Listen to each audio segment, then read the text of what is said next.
कभी सोचा है हमारा दिमाग कैसे दो तरह से काम करता है? एक तो वो तेज गट फीलिंग वाली सोच, हाँ, जैसे सिस्टम 1 कहते हैं, एकदम सहज। और दूसरी वो धीमी लॉजिकल सोच समझकर आगे बढ़ने वाली सिस्टम 2। बिल्कुल। और आजकल का जो एआई है ना, ज्यादातर जैसे कि ये बड़े भाषा मॉडल, हाँ, जो इतना कमाल का टेक्स्ट वगैरह लिख लेते हैं। वो ज्यादातर एक सुपर फास्ट सिस्टम 1 जैसे हैं।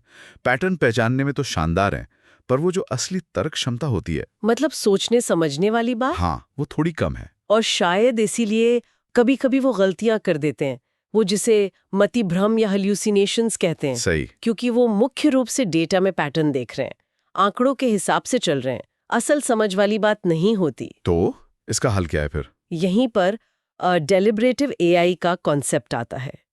ये कोशिश है मशीनों के लिए एक मजबूत सिस्टम 2 बनाने की। अच्छा, एक ऐसा एआई जो धीमा सोच सके, भरोसे के साथ। हाँ, बिल्कुल। जो सही नतीजे पर पहुंचे, सोच समझकर, अपने लक्ष्य, अपने माहौल, सबको ध्यान में रखते हुए। तो एक सोचने वाली मशीन बनाना, ये सुनने में तो काफी मुश्किल लगता है। ये करते कैसे हैं? देखिए, एक जो सबसे असरदार तरीका उभर रहा है, वो है हाइब्रिड सिस्टम बनाना। हाइब्रिड मतलब मिला जुला। हाँ, इसमें हम दो तरह की एआई ताकतों को मिलाते हैं। एक तो न्यूरल नेटवर्क, जो डेटा से सीखने और पैटर्न पहचानने में अच्छे हैं। बिल्कुल, और दूसरे हैं symbolic AI engine. Symbolic AI वो क्या करते हैं? वो नियमों के हिसाब से तर्क करने में, मतलब लॉजिक लगाने में, और ज्ञान को साफ तौर पर समझने में माहिर होते हैं। अच्छा, तो दो अलग-अलग ताकतें एक साथ, इसे समझने का कोई आसान तरीका, कोई मिसाल? हाँ, इसे आप ऐसे सोच सकते हैं जैसे एक कलाकार और वैज्ञानिक की जोड़ी हो। कलाकार और वैज्ञानिक? दिलचस्प है। हाँ, न्यूरल नेटवर्क वो एक क्रिएटिव कलाकार की तरह है। वो नए सहज आइडिया देता है, सुझाव देता है। और वैज्ञानिक, उसका क्या रोल है? सिंबॉलिक एआई वो एक सख्त वैज्ञानिक की तरह काम करता है। वो कलाकार के दिए आइडियाज को लेता है और फिर लॉजिक के आधार पर उन्हें जांचता है, परखता है, ये पक्का करता है कि वो आइडिया सही हैं भी या नहीं और काम के हैं या नहीं। मतलब वो सहज ज्ञान को ठोस तर्क में बदलता है। बिल्कुल सही। क्या इसका कोई असली दुनिया का उदाहरण है जहां ये कलाकार वैज्ञानिक जोड़ी कामयाब हुई हो? हाँ, बिल्कुल है। हाल ही में एक एआई है, अल्फा ज्योमेट्री। Alpha geometry? हाँ, ये एक हाइब्रिड एआई है। इसने ओलंपिक लेवल की ज्योमेट्री की एक बहुत मुश्किल समस्या हल कर दी। ऐसी समस्या जिसे पहले के एआई सिस्टम्स नहीं कर पा रहे थे। अरे वाह!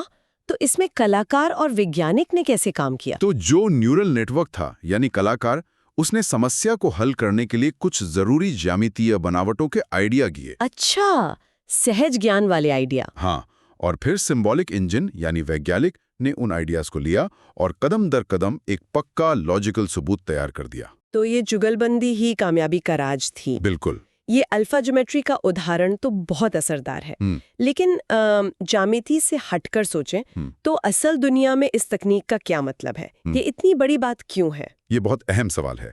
देखिए, ये तकनीक उन जगहों के लिए बहुत जरूरी है जहां गलतियों की गुंजाइश बिल्कुल नहीं होती। जैसे कि? जैसे स्वास्थ्य सेवा है, फाइनेंस है, या फिर बहुत जटिल वैज्ञानिक रिसर्च। इन जगहों पर हमें सिर्फ जवाब नहीं चाहिए होता, हमें भरोसेमंद जवाब चाहिए होता है ना, और जिसे हम समझ सकें। सही कहा। जैसे विज्ञान की रफ्तार बढ़ाने में ये मदद कर सकता है। कैसे? ये एआई सिर्फ डेटा का विश्लेषण नहीं करेगा, बल्कि जटिल सिस्टम के बारे में खुद तर्क कर सकता है।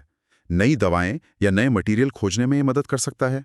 ये खुद नई हाइपोथेसिस बना सकता है और उन्हें जांच सकता है। और आपने भरोसे की बात की थी, खासकर मेडिकल फील्ड में या इंजीनियरिंग में। ये जानना कि एआई ने कोई फैसला क्यों लिया, ये तो बहुत जरूरी होगा। बिल्कुल। डेलिबरेटिव एआई की खासियत यही है कि एक पारदर्शी स्टेप बाय स्टेप तर्क प्रक्रिया देता है, जिसे इंसान समझ सकते हैं। हाँ, समझ सकते हैं और उस पर भरोसा कर सकते हैं। सोचिए, एक डॉक्टर है जो एआई की मदद ले रहा है। उसे सिर्फ जवाब नहीं चाहिए, उसे ये भी पता होना चाहिए कि एआई इस नतीजे पर पहुंचा कैसे। ये पारदर्शिता ही तो विश्वास बनाती है। ये सब सुनने में तो बहुत ही बढ़िया लग रहा है, लेकिन क्या इसमें कोई बड़ी चुनौती भी है, कोई रुकावट? हाँ, एक बहुत बड़ी चुनौती है। उसे कहते हैं वफादारी या फेथफुलनेस की समस्या। वफादारी, इसका क्या मतलब हुआ एआई के संदर्भ में? मतलब ये कि हम ये कैसे पक्का करें कि एआई जो कारण बता रहा है, जो एक्सप्लेनेशन दे रहा है, वो वाकई उसकी असली सोचने की प्रक्रिया है। ओह, या वो बस एक अच्छी भरोसेमंद लगने वाली कहानी सुना रहा है जो उसने हमें यकीन दिलाने के लिए सीखी है। ये तो बहुत गहरी बात है। मतलब एआई समझा तो रहा है, पर क्या वो सच में वही सोच रहा है जो वो बता रहा है? ये तो हाँ, जैसे कोई छात्र होमवर्क तो सही कर ले पर ये ना बता पाए कि सोचा कैसे, खुद किया या कहीं और से। बिल्कुल। तो ये वफादारी पक्का करना ही असली भरोसे की चाबी है। हाँ, क्या एआई का दिया हुआ तर्क सच में उसके अंदरूनी कंप्यूटेशन को दिखाता है? इसे हल किए बिना हम उस पर पूरी तरह भरोसा नहीं कर सकते। तो फिर आगे का रास्ता क्या है? भविष्य में क्या उम्मीद करें? लक्ष्य क्या है? देखिए, लक्ष्य एक ऐसा एकीकृत एआई बनाना है जो जरूरत के हिसाब से स्विच कर सके। कभी तेज सहज सिस्टम 1 वाली सोच, और कभी धीमी तर्क वाली सिस्टम 2 सोच। बिल्कुल, मतलब काम के लिए जो सही दिमागी टूल चाहिए वो उसका इस्तेमाल कर सके। तो अंत में बात सिर्फ एआई को और ज्यादा स्मार्ट बनाने की नहीं है। नहीं, बिल्कुल नहीं। असली काम ये पक्का करना है कि उसकी सोच पारदर्शी हो, भरोसेमंद हो और हमारे मानवीय मूल्यों से मेल खाती हो। एआई का भविष्य रफ्तार का नहीं, गहराई का है। सही कहा।